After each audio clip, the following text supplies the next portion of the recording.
Chennai shopping మాల్లో ఉగాది వేడుకలు. మీ పండుగ షాపింగ్ చెన్నై షాపింగ్ మాల్లో చేయండి. అందమైన వస్త్రాలతో పాటు విలువైన బహుమతులు పొందండి. ఆన్ బోర్డ్ ప్రాసెస్ అంటే మేము విన్నది బయట విన్నది చాలా ఉంది. లైక్ 15,000 మెంబర్స్ ఎంతో మంది ఓపెన్ ఆడిషన్ పెట్టినప్పుడు అంతమంది అప్లికెంట్స్ ఉన్నారంట. సో అందులో మిమ్మల్ని సెలెక్ట్ చేయడం, మెయిన్ లీడ్ ఇవ్వడం అనేది రియల్లీ అది తెలుస్తుంది కదా, రేస్ లో కొట్టుకుని రావడం అది. సో ఆన్ బోర్డ్ ప్రాసెస్ ఎలా అయింది మీకు తెలిసినంత వరకు? అప్లికెంట్స్ చాలా మంది ఉండే. మోర్ దాన్ ఇట్లా రేస్ లో మనం నంబర్ 1 వచ్చిన దానికంటే కూడా మనం ఫిట్ అయినామా లేదా అనేది ఉంటది కదా. There might be someone who is a better actor than me, నాకంటే చాలా బాగుండదు చూడడానికి, కాకపోతే ఈ రోల్ కి సెట్ అవ్వకపోయి ఉండొచ్చు. సో అట్లా నేను లక్కీ, దీనికి నేను సెట్ అయిపోవడం కూడా. ప్రాసెస్ ఏముండంటే, నేను వైజాగ్ లో సత్యానంద్ గారు అని ఉంటారు, స్టార్ మేకర్ సత్యానంద్ గారు అంటారు.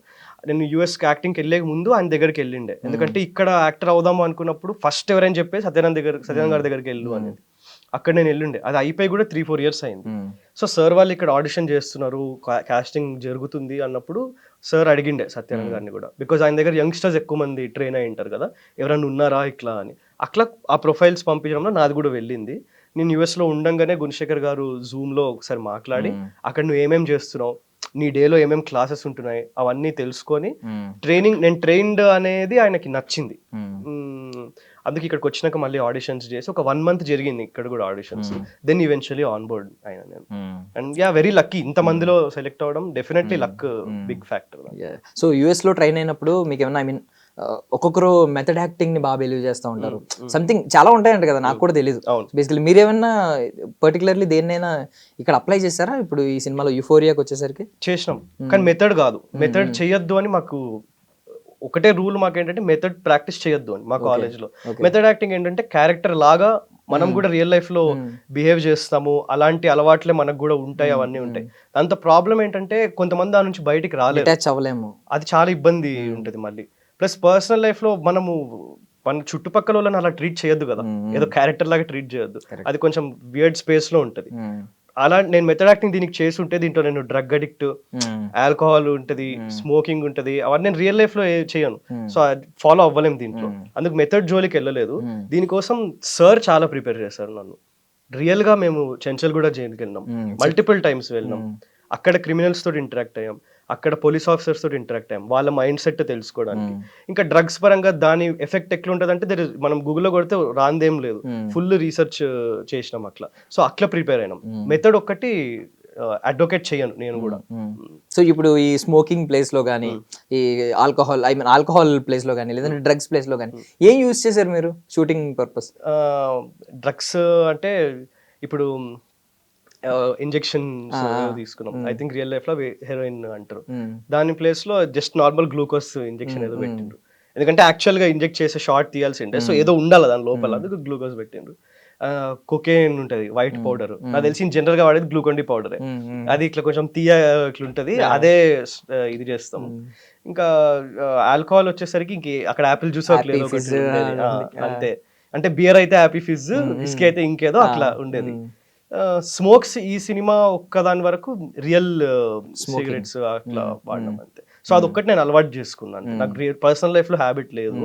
అందుకు నువ్వు సెలెక్ట్ అయినావు అని నాకు చెప్పినప్పుడు ఫస్ట్ నేను మా నాన్న ఇద్దరు వెళ్ళి కలిసి, ఎవరికి మా ఇంట్లో స్మోకింగ్ అలవాటు లేదు, సో మేము ఫస్ట్ టైం వెళ్ళి ఒక పాన్ డబ్బాకి వెళ్ళి ఒక ప్యాక్ సిగరెట్లు కొనుక్కొని ప్రాక్టీస్ చేసినాను ఒక 2 weeks షూట్ ముందు. ఎందుకంటే ఎవరైనా on screen non smoker smoke చేస్తే తెలిసిపోతుందా, వాళ్ళు సరిగ్గా ఇన్హేల్ చేయరు, అదేదో మనకు తెలిసిపోతుంటది, అది తెలియవద్దు అని నేను అట్లా కొంచెం ప్రాక్టీస్ చేసిన. ఎందుకంటే మాకు లుక్ టెస్ట్ అయింది, స్మోకింగ్ అవన్నీ చేస్తూ లుక్ టెస్ట్ అయింది. నాకు అలవాట్లేదు కదా, నేను ఒకసారి ఇన్హేల్ చేస్తే దగ్గు వచ్చేస్తుంది, అది చాలా అమెచ్యూరిష్ గా ఉంటుంది చూడడానికి, అది స్క్రీన్ మీద రావద్దని చెప్పి ప్రాక్టీస్ చేసినాం. సో స్మోకింగ్ విషయానికి వస్తే యాక్టర్స్ అందరూ కూడా ఏదో ఒక పర్టికులర్ పాయింట్ లో అది ఫేస్ చేయాల్సి ఉంటది, కొన్ని సినిమాల్లో అది చూపించాల్సి ఉంటది ప్రాపర్లీ యాక్ట్ చేయాలంటే. ఈ డ్రింక్ అంటారా, అది ఫేక్ చేయొచ్చు, స్మోక్ ఫేక్ చేయలేం సో మోస్ట్లీ. సో ఇది మీరు దీన్ని మీరు ముందుకు తీసుకెళ్తారా, లేదు ఇప్పుడు డిటాచ్ అయిపోతారా కంప్లీట్లీ? పర్సనల్ లైఫ్ లో అయితే నాకు రాలే, అది లక్కీగా షూట్ వరకు ఉండే అంతే. అండ్ దీని నుంచి ఏమైనా టెక్నిక్ నేర్చుకున్నారా, అంటే నాన్ స్మోకర్ లా తెలిసిపోకూడదు అని ఏదైనా టెక్నిక్ నేర్చుకున్నారా? అంటే నేను కేర్ఫుల్ గా అబ్జర్వ్ చేస్తుండే ఇన్ జనరల్. ఇప్పుడు మనం స్మోకింగ్ గురించి మాట్లాడాల్సి వస్తుంది, కానీ అదేంటంటే ఒకసారి తీసుకుంటాం, డ్రాగ్ చేస్తాం, నోక్లో ఉంటది. మామూలుగా నాన్ స్మోకర్ ఏంటంటే నోక్లో పెట్టుకొని మళ్ళీ ఎగ్జైల్ చేస్తాం, కానీ అట్లా ఉండదు. యాక్చువల్ గా స్మోకర్స్ ని చూస్తే ఇన్హేల్ చేసి ఇంకొక డీపర్ ఇన్హేల్ ఉంటది, మళ్ళీ బయటకి వెళ్తుంది, లోపల పెట్టుకొని కొంతమంది ఒక 20 seconds మాట్లాడి వదులుతారు. అక్కడ మనకి తెలుస్తుంది రియల్ స్మోకర్ కి నాన్ స్మోకర్ కి తేడా. ఇట్లాంటివి చిన్న చిన్నవే యాక్చువల్లీ మైన్యూట్వి, కానీ తెలిసిపోతుంటది కదా ఆడియన్స్ కి, అందుకు కొంచెం రియల్ గా ఉండేటట్టు మేనేజ్ చేసినాం అంతే. సో అది పక్కన పెడితే నార్మల్లీ మీకు ఐ మీన్ ఎర్లియర్ డేస్ లో ఎవరైనా ఇన్స్పిరేషన్ ఉన్నారా యాక్టర్స్ నాకు ఒక్క పర్సన్ అంటూ లేరు, కానీ అందరి దగ్గర చాలా మంచి క్వాలిటీస్ ఉన్నాయి. ఇన్ జనరల్ నేను మా జనరేషన్ లో అంత అవుట్ సైడర్ నుంచి ఫస్ట్ స్టార్ అయింది నాని గారు, నేను లైక్ నా జనరేషన్ లో. సో అది మాకు ఇన్స్పిరేషనల్. అట్లా కాకపోతే దేర్ ఆర్ గొప్ప యాక్టర్స్ ఉన్నారు మన దగ్గర, గొప్ప డాన్సర్స్ ఉన్నారు. We can name any one.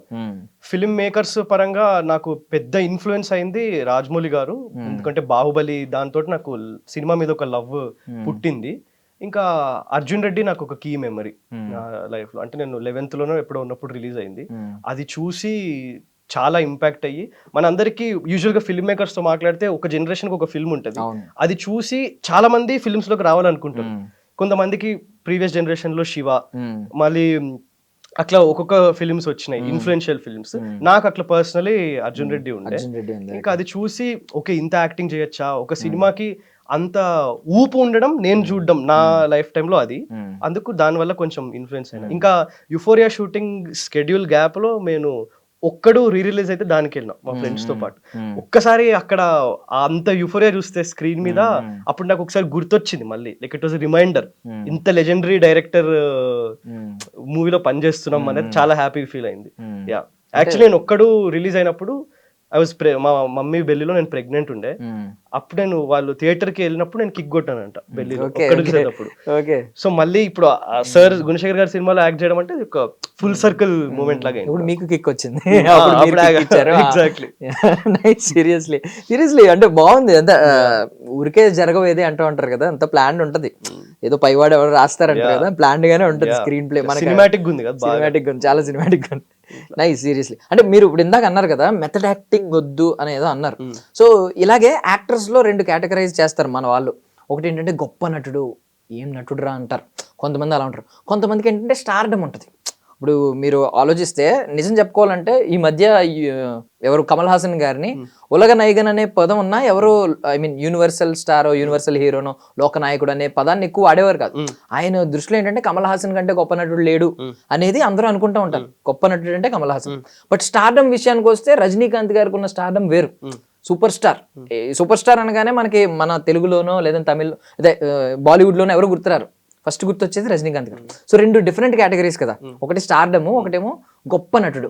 So ఈ రెండిట్లో మీరు దేనికి కేటగరైజ్ అవ్వాలనుకుంటున్నారు? ఒకటే అయితే ఇఫ్ ఎట్ ఆల్ మీరు ఒకటే చూస్ చేసుకోవాలనుకుంటున్నారు. 100% గొప్ప నటుడు అనిపించుకోవాలనే నాకు ఉంది. ఎందుకంటే నేను ఇక్కడికి వచ్చింది స్టార్డమ్ అదంతా బై ప్రోడక్ట్, అది వస్తే ఎవరికైనా హ్యాపీగానే ఉంటది.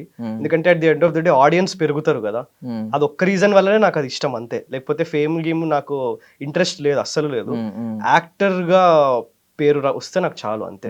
అందుకే ఇట్లాంటి రోల్ కూడా నేను వెరీ హ్యాపీగా యాక్సెప్ట్ చేసిన. If you think about it traditionally, నువ్వు సినిమా అంతా 90% నేను చెడు పనులు చేస్తుంటా, లైక్ ఒక చాలా పెద్ద క్రైమ్ కమిట్ చేస్తా, నా మీద కొన్ని దారుణమైన సిచ్యువేషన్స్ వస్తాయి, మదర్ తోటి ఒక ట్రబుల్సమ్ సీన్ ఉంటది, డ్రగ్స్ స్మోక్స్ ఇవన్నీ ఉన్నాయి.